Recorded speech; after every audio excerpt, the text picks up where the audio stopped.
Aqui é o professor Rodolfo e aqui iniciamos a disciplina de pontes. Essa disciplina tem em mente conceitos gerais, definições, elementos e classificação das pontes, estrutura das pontes, superestrutura, mesoestrutura, infraestrutura, elementos para elaboração do projeto. Eu vou aproveitar essa foto aqui do lado. Superestrutura seria essa parte de cima da ponte, constituída aí pela laje, pelas vigas, longarinas e transversinas. A mesoestrutura, às vezes, vem associada também à infraestrutura, como se fosse uma coisa só, mas aqui, em todo caso, vamos separar em três partes. A mesoestrutura seria os pilares e os aparelhos de apoio, e a infraestrutura seria as fundações, basicamente. Faz parte também da ementa carregamento das pontes, carga permanente e carga móvel, determinação dos esforços na superestrutura e dimensionamento da superestrutura. A ementa é só isso. Basicamente é analisar e dimensionar a superestrutura. De acordo com o decorrer dos vídeos aqui das nossas aulas, a gente vê também se dá para fazer o dimensionamento da meso e da infra. Bom, sobre a organização dos vídeos que serão aqui lançados, eu sugiro que vocês assistam diretamente pela playlist de pontes, porque, conforme a ementa aqui apresentada, tem muita teoria para falar, históricos, definição dos elementos, tipos de pontes e tal. E aí, para não perder muito tempo falando sobre isso, vídeos muito longos aí, não perder tempo com isso, já tem muito material bom aqui no YouTube. Aí eu vou aproveitar o conteúdo de alguns dos colegas que estão aqui na plataforma, e em vez de eu gravar um vídeo para falar a mesma coisa, eu vou aproveitar o vídeo deles. Não republicando, simplesmente adicionando a playlist. Então, se vocês abrirem a playlist, deve estar lá um vídeo meu, outro vídeo meu, um vídeo aí de outro canal, outro vídeo meu, outro vídeo de outro canal. Eu devo ter assistido, então o conteúdo do vídeo deve ser mais ou menos o que eu pretendia falar. Daí, para não ter o trabalho de gravar a mesma coisa, aproveito aí e faço a divulgação dos colegas. E, em todo caso, eu vou aproveitar esse vídeo de introdução para apresentar aqui alguns conceitos, ou mesmo relembrar, né?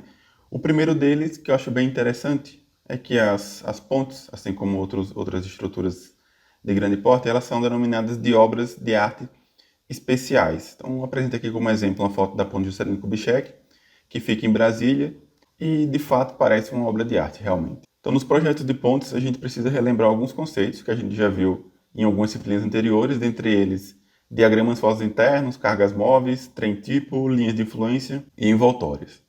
Sobre os diagramas fossos internos, nessa altura do campeonato, eu digo que isso não seja novidade para ninguém, né? Assim espero. Então, eles representam a variação determinada de esforço normal, cortante, fletor, torsor, ao longo do comprimento dos elementos. Então, por exemplo, eu tenho aqui essa viga bem apoiada com balanço, sujeito aqui a uma carga distribuída e algumas forças concentradas. E aqui eu tenho um esquema do que seria um eventual diagrama de esforço cortante. Então, aqui no ponto A, eu vou de 0, desse aqui o valor do F1, 10 isso aqui devido à carga distribuída, encontro a reação e a força F2, vou lá para cima. De novo, carga distribuída, força concentrada, carga distribuída e força. Então, espero eu que nessa altura do campeonato todo mundo consiga visualizar uma viga como essa e também visualizar mais ou menos aí qual seria na verdade, né? Os diagramas de forças internas. Nesse caso aqui representado o diagrama de esforço cortante. Então, em suma, o diagrama ele representa a variação do esforço devido às cargas permanentes ao longo do comprimento dos elementos. Sobre cargas móveis, nós temos que as forças móveis são provenientes de veículos, equipamentos e aglomerações que se deslocam sobre a estrutura, como em passarelas, pontos rodoviários, ferroviários e em viadutos. O nosso caso aqui, as forças móveis, o nosso foco vai ser em veículos e em pontos rodoviários. Sobre o trem tipo, nós temos que um trem tipo é um conjunto de forças móveis concentradas ou distribuídas de valores constantes e de distâncias relativas fixas entre si, que representam os veículos ou pessoas que atravessarão a estrutura. Aqui eu tenho um exemplo de um veículo que poderia ser considerado um trem tipo, já que um trem tipo é um conjunto de forças móveis. Só que o meu conjunto é unitário nesse caso, né? Em todo caso, aqui a figura serve para mostrar que eu tenho aqui um caminhão. Eu poderia considerar, por exemplo, que essa roda desse caminhão funciona como se fosse uma força concentrada. Aqui também tem outra força concentrada, por exemplo. Como também nessa parte aqui de trás, não vou contar aqui o número de eixos, mas deve ter aqui mais de 20 eixos. E dada a proximidade aqui que eu tenho dessas rodas, seria mais coerente para a gente considerar isso daqui como uma carga distribuída do que como uma carga concentrada, ao analisar roda por roda. A gente vai analisar isso aqui com mais calma mais para frente. Sobre linhas de influência. Esse slide aqui é lá da disciplina de análise estrutural, mas eu acho que compensa também apresentar aqui. Quando eu fiz a disciplina de pontes, eu não tinha visto antes o conceito de linha de influência. E aí, à época, eu não lembro quanto tempo durou, mas foram alguns dias aí para apresentar e entender o conceito de linha de influência. Então, acho que é válido aqui trazer isso na introdução à disciplina de pontes. Então aqui eu tenho uma viga biapoiada, né, sujeita aqui a uma carga móvel de valor unitário, marquei aqui 5 pontos ao longo do comprimento, A, B, C, D, E. A viga tem comprimento L para ficar fácil para mim e para vocês também. Dividir aqui em 4 partes iguais.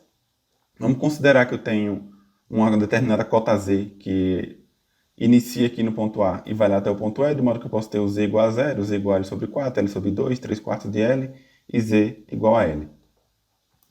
Vamos marcar aqui 5 esquemas. Já que a carga é móvel, seria interessante a gente analisar ela parada em alguns pontos. Por conveniência, eu parei ela aqui nos pontos A, B, C, D e E, conforme o esqueminha que está sendo mostrado aqui. Aqui eu tenho a indicação do Z, e aí se a gente for analisar o comportamento, por exemplo, da reação vertical VA, nós temos aqui que se a carga estiver parada em cima do ponto A, o valor de VA vai ser igual a 1. Se a carga estiver agora parada no ponto B, o VA vai diminuir um pouco de valor, né? Vocês podem conferir o cálculo aí, fazendo, por exemplo, o somatório de momentos em E igual a 0. O VA assume o valor de 0,75. Se a carga estiver exatamente no meio, vai ser metade para cada lado, então o VA vai ser igual a 0,5. Se a carga estiver parada no ponto D, o VA vai ser igual a 0,25. E, finalmente, se a carga estiver no ponto E, o VA seria igual a 0. O mesmo esquema eu posso fazer aqui para a reação vertical VE. Quando ela está no ponto A, ela é igual a 0. E vai aumentando aqui até a carga parada no ponto E. Então aqui eu tenho um gráfico que mostra a variação de VA em função de Z e outro gráfico aqui que mostra a variação de VE em função de Z. Dito isso, eu posso dizer que as linhas de influência representam a variação de um determinado efeito numa seção S produzido por uma carga unitária. Nesse caso aqui, por exemplo, o efeito é a reação vertical e a seção seria o ponto A. Nesse outro aqui, o efeito também é reação vertical, só que a seção seria o ponto E. Então, variação de VA ao longo do comprimento, variação de VE também aqui ao longo do comprimento, quando eu tenho uma carga unitária passando sobre a viga. L de VA, L de VB. As linhas de influência auxiliam na determinação dos esforços máximos e mínimos utilizados no dimensionamento de elementos estruturais sujeitos a cargas móveis. A gente vai utilizar bastante aqui o conceito de linha de influência. Então aqui eu tenho, por exemplo, a força unitária, deixando o Z do apoio da esquerda, de modo que eu posso representar a variação de VA em função do comprimento Z, definido aqui com a carga unitária. Se o valor for diferente de 1, for um P1 qualquer, então eu posso dizer que a intensidade da reação VA vai ser igual ao coeficiente que eu obtive lá com a carga unitária multiplicado pela intensidade de P1. Pode ser 20 kN, 50 kN, 100 kN, 200 kN. Pode não parecer grande coisa, mas isso é interessante quando eu tenho mais de uma força a ser considerada, por exemplo, aqui P1 e P2, e aí o meu valor final do VA, sob a posição dos efeitos, fica simplesmente a intensidade da carga P1 multiplicado pelo coeficiente obtido com a carga unitária, mais a intensidade de P2 multiplicado pelo coeficiente também obtido com a carga unitária. Como talvez o caso aqui da reação seja muito simples, né, para entender, vamos tentar fazer um caso mais complicado, que é o caso do esforço interno. Só que para isso eu preciso identificar quem seria essa equação aqui, VA1Z. Então vamos tomar aqui essa viga bipolar de comprimento L, é o mesmo esquema de antes, né? Sujeito a uma carga unitária, deixando o Z, sendo que Z é variável. Por conveniência, o Z está estático aqui, mas entenda que o Z pode assumir qualquer valor entre 0 e L. Fazendo aqui o somatório de momentos no ponto E, igual a 0, tomando regra da mão esquerda, eu teria aqui VA vezes 0, considerando que o VA está para cima, VA vezes L menos a carga unitária multiplicada por essa distância, que seria L menos Z, igual a 0.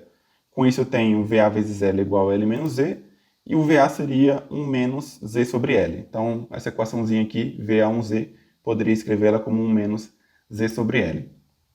Aqui novamente representada. Então, tomando como exemplo aqui o esforço cortante agora, vamos só lembrar aqui que o VA foi 1 menos Z sobre L. Vamos dizer que eu quero calcular o efeito do cortante nessa seção S, devido a essa carga móvel unitária. Vamos considerar aqui também que essa seção S ela está distando aqui um determinado valor de x do apoio da esquerda. Então aqui eu teria para Z menor do que x, que justamente é o que está sendo mostrado na figura, eu teria que o cortante em S seria o VA menos 1. Como a gente já sabe que o VA é 1 menos Z sobre L, nós teríamos que o cortante em S fica igual a menos Z sobre L. E numa segunda situação, né, considerando aqui que a carga pode estar à direita da seção, conforme está ilustrando agora a figura, para Z maior do que x, eu teria que o cortante em S, se eu olhar para a esquerda, a única carga que eu vejo aqui seria a minha reação de apoio VA, então o cortante em S é simplesmente o VA, que seria aqui no caso 1 menos Z sobre L. Vamos atribuir aqui alguns valores para Z, para a gente conseguir analisar o comportamento desse esforço cortante. Então aqui eu vou atribuir, as funções são lineares, né? Então para eu traçar um gráfico basta dois valores, mas como eu tenho duas equações, eu vou pegar aqui 4 pontos. Então para z igual a zero, z igual a x, que seria no limite aqui da seção S, x de novo, que é no limite da seção S, só que agora pelo lado da direita, e o z igual a L. Então, para z igual a zero, eu teria aqui o cortante igual a zero, para z igual a x menos x sobre L, para z igual a x, só que agora nesse lado, né? 1 menos x sobre L, para z igual a L, eu teria aqui igual a zero. Traçando o gráfico, eu teria esse esquema aqui. Vai de 0 a menos x sobre L, muda lá na seção para 1 menos x sobre L e volta a zero. Qualquer ponto que eu queira saber aqui o coeficiente, eu posso usar a equação menos z sobre L. Para qualquer ponto que eu queira saber o coeficiente desse lado de cá, eu uso a equação 1 menos z sobre L. Então, novamente aqui, para que não restre dúvidas mesmo sobre a linha de influência, assim eu espero, vamos tentar visualizar o que significa essa linha desse esforço cortante. O que é esse gráfico aqui? Que no começo, eu espero que aqui em pontos não, mas lá em análise demora um tempo aí até a gente desapegar dos diagramas, né? Então considere que eu tenho aqui a minha carga unitária, que está saindo aqui do apoio da esquerda até o apoio da direita, né, percorrendo todo o comprimento da viga. Pelo que a gente identificou do comportamento da linha de influência do cortante em S, o gráfico seria esse daqui. Então eu tenho que o ponto vai passando por aqui, esses aqui seriam os meus coeficientes, né? Chega aqui, tem uma mudança abrupta, e segue aqui reduzindo até o apoio da esquerda, apoio da direita, perdão. E aqui eu tenho um gráfico que seria justamente mostrando o cortante no ponto S. Aí veja que quando eu tenho a carga passando aqui sobre a minha viga, mais uma vez, né, sendo redundante inclusive, o que eu tenho variando aqui no meu gráfico seria só e somente só o cortante na seção S. Eu não tenho como o caso anterior do diagrama, né? Eu não consigo enxergar o que está acontecendo na minha viga como um todo. Só o que está acontecendo na seção S. Então, esse gráfico aqui mostra, não, diferente do diagrama, né?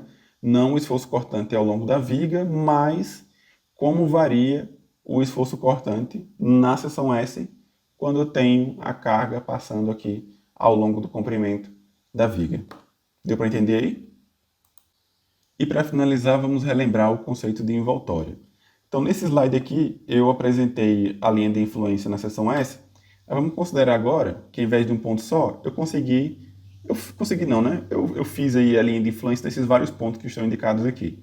Vamos dizer que aqui é a seção 1, seção 2, seção 3, seção 4, até a seção que vai nesse ponto aqui. E aí, fazendo passar a carga móvel, aqui eu estou mostrando, tal qual no slide anterior, como que está variando o esforço cortante. Deixa eu pegar esse ponto aqui. Nesse ponto aqui, por exemplo, quando eu tenho a carga movendo, conforme vocês estão vendo lá em cima, ou, por exemplo, né, nesse ponto aqui, que seja, enfim, deu para entender a ideia já, né? E aí o caso é que quando a carga está passando em determinados pontos, veja que cada um dos pontos aqui da minha seção, eles têm um valor de máximo, né? Veja que os máximos, inclusive, eles não são iguais, né? Poderia ser em determinados casos aí. Mas o caso aqui é que para cada ponto, dada a linha de influência que eu já analisei, cada ponto aqui tem o seu máximo e cada ponto aqui também tem o seu mínimo. Como a carga não fica parada em um ponto só, o meu esforço cortante em cada um dos pontos variam aqui nesse intervalo. E aí, dito isso, né, eu tenho que as envoltórias representam os valores máximos e mínimos de determinado efeito verificado numa estrutura sujeita a cargas móveis. Eu poderia dizer que isso daqui é a envoltória do esforço cortante. Então, a envoltória é um gráfico que representa aqui os máximos valores e os mínimos valores que podem ser alcançados por determinado efeito. Nesse caso aqui, o meu efeito é esforço cortante, quando tenho na minha estrutura uma determinada carga móvel. A gente viu lá em análise que a envoltória a gente utilizava, né, como sendo a carga permanente mais um determinado coeficiente φ multiplicado pela carga móvel. Esse coeficiente lá em análise ele era chutado, né, no valor que eu dizia para vocês, né, por 1,5, 1,4, 1,6, 1,7, variava lá de questão para questão. Só que aqui a gente vai ver como calcular esse coeficiente. E não só isso, a gente viu também lá em análise o assunto de ações de segurança nas estruturas, e nós tínhamos lá que determinada solicitação de cálculo era a combinação das cargas permanentes com as cargas variáveis principais, secundárias, e multiplicávamos lá por um determinado coeficiente gama, né? Tínhamos lá o gama G, gama Q1, gama Q2, π0, eventualmente aparecia. Então o que a gente vai fazer aqui na disciplina de pontes é misturar esse assunto aqui de envoltórios com o assunto lá de ações de segurança. Então, essa equaçãozinha aqui que a gente vê lá em análise, ela vai ser um pouco transformada multiplicando aqui pelos coeficientes de majoração gama lá da NBR 8681. É isso como introdução, acho que tá bom, né?